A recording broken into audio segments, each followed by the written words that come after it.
네, 낙원제일 계열의 고등부, 중등부 친구들과 선생님들, 저희들 오늘 수요일 큐티 시작하기 전에 이번 주 월요일부터 우리가 출애굽기 이제 큐티가 시작이 됐어요. 그래서 우리가 좀 간단하게라도 우리가 이 출애굽기에 대해서 함께 좀 간단하게 살펴보고 오늘 그 큐티를 진행했으면 좋겠습니다.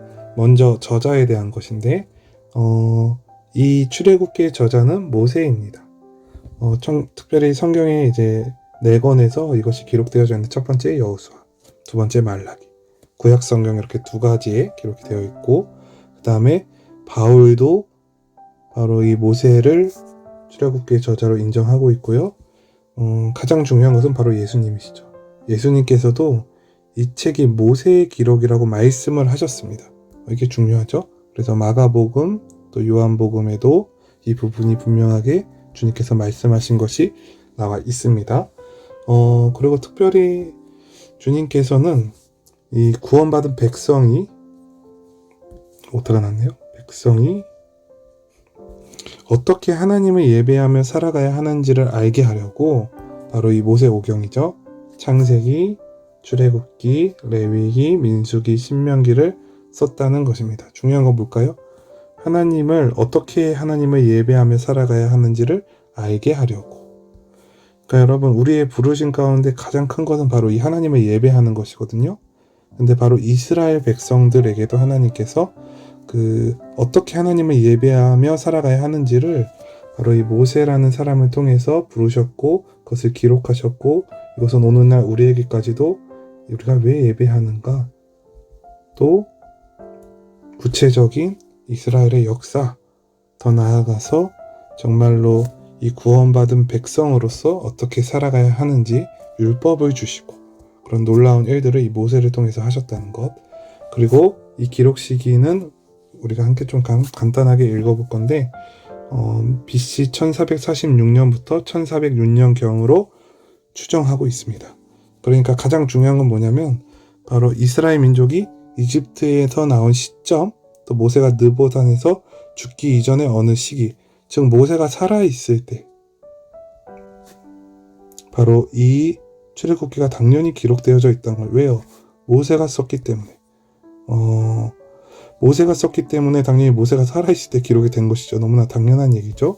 근데 이 당연한 얘기를 왜 오늘 설명을 하느냐? 그렇지 않게 보는 바로 자유주의 신학자들도 있다는 것입니다.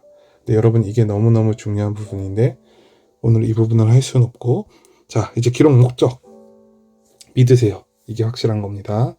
자, 세 번째, 기록 목적. 출애굽기를 통해 택하신 백성을 구원하시는 하나님의 주권, 그 은혜를 알게 하며. 자, 우리도 예수님을 믿는 믿음을 내가 믿어서 구원받았다? 그건 잘못된 거고, 바로 예수님을 믿는 믿음을 우리 하나님의 주권, 은혜 가운데 선물해 주셨다.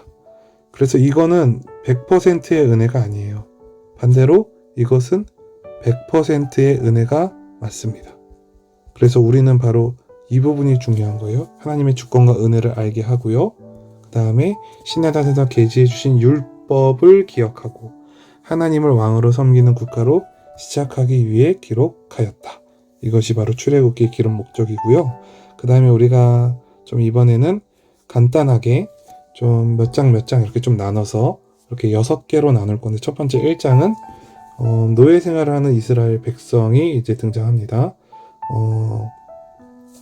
그러니까 여기 보시면 굶주림을 피해 이집트로 이주해 살게 된 이스라엘 자손들의 이야기라고 나오죠. 그 다음에 2장부터 4장은 모세의 출생과 부름받음. 그 다음에 5장 11장을 보시면 모세와 아론이 이제 바로왕과 대결하는, 여기서 바로 그 10재앙, 여러분이 너무나 잘 아는 바로 10재앙이 나오죠. 그 다음에 이 12장 19장부터는 유월절과 이집트 탈출에 대해서, 그리고 20장 24장은 바로 유명한 바로 십계명이죠. 우리가 이 십계명이 굉장히 중요한 건데, 십계명과 더불어 각종 율법을 이제 받은 사건, 그리고 마지막 25장부터 40장까지는 바로 성막에 대해서 이제 나옵니다. 개인적으로 이 부분 되게 재밌어요. 재밌어서 이 부분도 여러분 절대 지루하지 않고 자세히 보면 오히려 어떻게 보면 가장 은혜되는 장이 될 수도 있습니다. 자, 어쨌든 이 출애굽기는 400년이 흐르는 동안 70명이던 그들의 숫자가 점점 많아져서 이집트사에서 무시할 수 없는 집단이 됩니다. 그리고 이제 위기감을 느낀 애굽의 왕 바로가 바로 이제 그들을 노예로 삼고 강제 노동을 시키면서 이제 괴롭히기 시작하고요. 바로 이때 하나님께서 모세를 부르시고 모세를 통해 애굽으로부터 이스라엘 자손들을 탈출시키시고 바로 약속의 땅 가나안으로 인도하시는 하나님의 스토리입니다. 하나님의 스토리. 무슨 이스라엘 백성들도 나오고 모세도 나오고 많이 나오겠지만 중요한 건 이게 바로 하나님의 스토리고 가장 중요한 것은 바로 이거. 하나님의 주권과 은혜. 그 택하신 백성을 구원하시는. 우리들도 바로 이 하나님의 언약 백성이거든요. 이스라엘 백성들이 이 언약 백성인데 우리 역시 언약 백성입니다. 그래서 이 부분을 우리가 중심해서 바로 오늘 이번 큐티를 진행하면 될 것 같아요. 자, 우리 앞에가 길었으니까 뒤에는 좀 우리 친구들도 묵상하실 때 좀 확실하게 묵상을 하셨으면 좋겠어요. 오늘은 좀 묵상하기를 중심으로 우리가 좀 큐티를 좀 조금은 더 속도를 내서 진행을 해보도록 하겠습니다. 모세 1절 보시면 모세 엄마 아빠 결혼합니다. 레위 사람이요. 레위 족속이에요. 그래서 임신을 하게 되고 아들을 낳게 되는데 바로 이 아들이 누구예요? 모세죠. 자, 근데 문제는 뭐예요? 이스라엘 그 사람들이 너무 번성하니까 바로 이 이집트에서 이 애굽에서는 산의 아이는 다 죽이는 그 명령이 떨어졌었죠. 자, 그러니까 이제 더 이상 숨길 수가 없는 상황. 그래서 그때 유명한 이 갈대 상자에 역청과 나무진을 칠하고 아기를 거기에 담아서 나일 강가로 갈대 사이에 두게 됩니다. 그리고 그것을 바로 그의 누이죠. 누이는 바로 모세의 누나 미리암이죠. 미리암이 이제 어떻게 되는지 알려고 멀리 서 있습니다. 이것을 여러분 보면 알 수 있듯이 그냥 물가에 띄우고 그냥 제발 살아라 이게 아니라 지금 지켜보고 있는 거예요. 어떻게 될런지. 이거는 저의 개인적인 생각은 믿음의 행동이에요. 자, 그래서 이제 후반부를 보면 모세가 건짐을 받아요. 5절 보시면 바로의 딸, 즉 그 이집트 왕의 딸이 이 모욕하러 내려왔다가 바로 이 갈대 사이 상자를 보고 시녀를 보내어 가져오라고 합니다. 가져오라고 해요. 그래서 그것을 열어보니까 아기가 있는 거예요. 울고 있는데 중요한 건 불쌍히 여깁니다. 이 아기를. 근데 중요한 것은 이거 하나님이 주시는 마음이죠. 히브리 사람의 아기. 바로 모세죠. 자, 그래서 7절을 보시면 미리암이 딱 그것을 보고 준비된 사람처럼 딱 나아가서 내가 가서 당신을 위하여 히브리 여인 중에서 유모를 불러다가 이 아이에게 적을 먹이게 하리이까. 정확하게 제안을 하고요. 그 다음에 바로 이 바로의 딸이 허락합니다. 자, 여러분, 이게 바로 주님이 일하시는 방법이에요. 정말 생각지도 못하게 이 모세가 살아나는 것이죠. 그리고 마치 준비된 모든 환경과 상황이 하나님께서 예비하신 거죠. 그래서 그 소녀가 가서, 미리암이죠. 가서 아기의 어머니. 그러니까 사실 이 유모는 누구예요? 모세의 친어머니죠. 그래서 바로의 딸이 명령합니다. 모세의 친엄마에게 모세에게 젖을 데려다가 나를 위하여 젖을 먹이라. 내가 그 싹쓸 주리라. 아, 여러분, 이렇게 그 돈까지 준다고 하고 참 놀랍죠. 그래서 이 여인 모세 엄마가 모세를 데리고 젖을 먹여요. 엄마가 그 자신의 아기에게 젖을 먹이는 거예요. 너무나 당연한 일인데 이 일이 일어난 것이죠.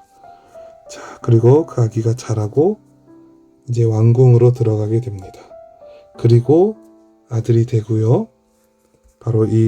바로 공주의 이 바로의 딸, 이 이집트 공주에게 아들로 삼아 주시고 더 나아가서 이름을 이제 모세라고 짓게 됩니다. 그것은 내가 그를 물에서 건져내었음이라 하였더라. 자, 우리가 좀 빠르게 본문을 봤는데 오늘 우리가 묵상하기 위해서 잠깐 좀 볼 부분은 무엇이냐면 이렇게 보시면 여러분 여기 나와요. 자신들이 움켜쥐고 있는 것이 아니라 하나님께 맡기고 하나님께 내려놓을 때 여러 손길을 도구로 섭리하신 것을 기억하기를 바랍니다. 이게 오늘 좀 핵심 같습니다. 중요한 것은 그 섭리 앞에서 내 생각, 내 방법, 내 고집을 내려놓는 것입니다. 여러분 이것은 단순히 그냥 포기하라 이런 차원의 문제가 아니에요. 왜냐면 여러분 내려놓았을 때 주님이 일하신다는 거예요. 그때 바로 이렇게 주님께 맡기는 사람들은 크고 놀라운 주님의 일하심을 보게 된다는 거예요. 그러니까 우리는 그 섭리를 경험해야 돼요.